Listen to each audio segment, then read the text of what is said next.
بسم اللہ الرحمن الرحیم۔ السلام علیکم۔ رسول اللہ صلی اللہ علیہ وآلہ وسلم کا صدیق اکبر رضی اللہ تعالیٰ عنہ کو پہلا سبق۔ حضور نبی کریم صلی اللہ علیہ وآلہ وسلم نے سیدنا ابو بکر صدیق رضی اللہ تعالیٰ عنہ کو اسلام کی دعوت دیتے ہوئے فرمایا، میں اللہ کا رسول اور نبی ہوں، مجھے اللہ تعالیٰ نے اپنا پیغام پہنچانے کے لیے بھیجا ہے، میں تمہیں اللہ کی طرف سچی دعوت دیتا ہوں، اللہ کی قسم یہ دین حق ہے۔ ابو بکر، میں تمہیں اس ذات کی طرف بلاتا ہوں جو واحد لا شریک ہے، تم صرف اسی کی عبادت کرو اور اسی کی اطاعت پر قائم رہو۔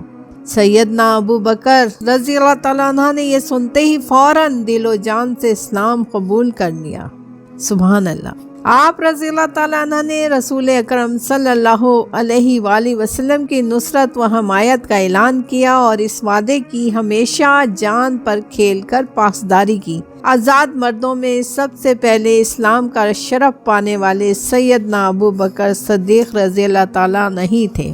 خاندان صدیق اکبر رضی اللہ تعالیٰ عنہ آغوش اسلام میں سیدنا ابو بکر صدیق رضی اللہ تعالیٰ عنہ نے اپنے خاندان کے افراد کے سامنے بھی اسلام کی دعوت پیش کی، جس کے نتیجے میں آپ رضی اللہ تعالیٰ عنہ کی دو بیٹیاں سیدنا اسماء، سیدہ عائشہ رضی اللہ تعالیٰ عنہ، بیٹا سیدنا عبداللہ، بیوی سیدہ ام رومان اور خادم سیدنا عامر بن فہیرہ رضی اللہ تعالیٰ عنہ سمیت سب مسلمان ہو گئے۔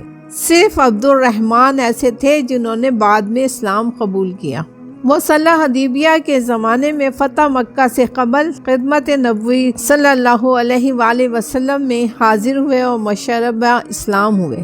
سیدنا صدیق اکبر رضی اللہ تعالیٰ عنہ ایسی صفات حمیدہ اور اخلاق فاضلہ کے پیکر تھے کہ ان کے لیے دعوتی مراحل آسانی سے طے ہوتے چلے گئے۔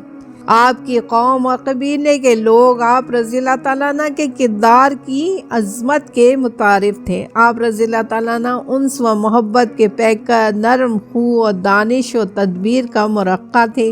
حسب و نسب کے اعتبار سے آپ رضی اللہ تعالیٰ عنہ قریش کے بہترین شخص تھے۔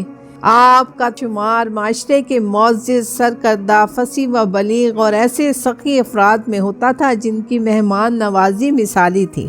رسول اللہ صلی اللہ علیہ وآلہ وسلم کی حمایت۔ نبی کریم صلی اللہ علیہ وآلہ وسلم کا قریش میں نہایت بلند مرتبہ و مقام تھا اور آپ صلی اللہ علیہ وآلہ وسلم قبیلے کے معزز ترین اشخاص میں شمار ہوتے تھے۔ بنو ہاشم آپ صلی اللہ علیہ وآلہ وسلم کے ساتھ تھے، لیکن اس کے باوجود آپ کو قریش کے مظالم اور ایذا رسانیوں کا سامنا کرنا پڑا۔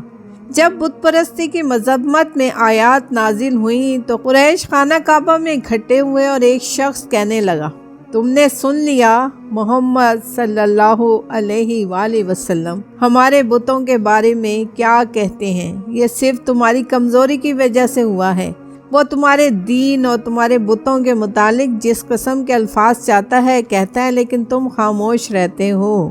ابھی وہ یہ باتیں کر ہی رہے تھے کہ آپ صلی اللہ علیہ وآلہ وسلم کا ادھر سے گزر ہوا۔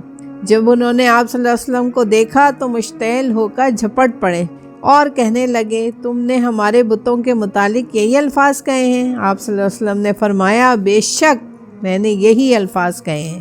اس پر ایک آدمی نے آپ صلی اللہ علیہ وسلم کی چادر مبارک چھین لی اور آپ صلی اللہ علیہ وسلم کا گلا گھونٹنے لگا۔ نعوذ باللہ۔ اس وقت حضرت ابو بکر صدیق رضی اللہ تعالیٰ عنہ اس طرف آ گئے۔ انہوں نے آپ صلی اللہ علیہ وآلہ وسلم کو کفار کے نرخے سے چھڑایا اور کہا، کیا تم محض اس لیے ایک شخص کو قتل کرنا چاہتے ہو کہ وہ کہتا ہے کہ میرا رب اللہ ہے؟ اس کے علاوہ اور بھی بے شمار مواقع پر حضرت ابو بکر صدیق رضی اللہ تعالیٰ عنہ نے بغیر کسی دنیاوی فائدے یا لالچ کے اللہ کی وحدانیت اور رسول اللہ صلی اللہ علیہ وآلہ وسلم کی رسالت پر کامل ایمان کا علمی ثبوت دیا۔ جزاک اللہ۔ سبحان اللہ۔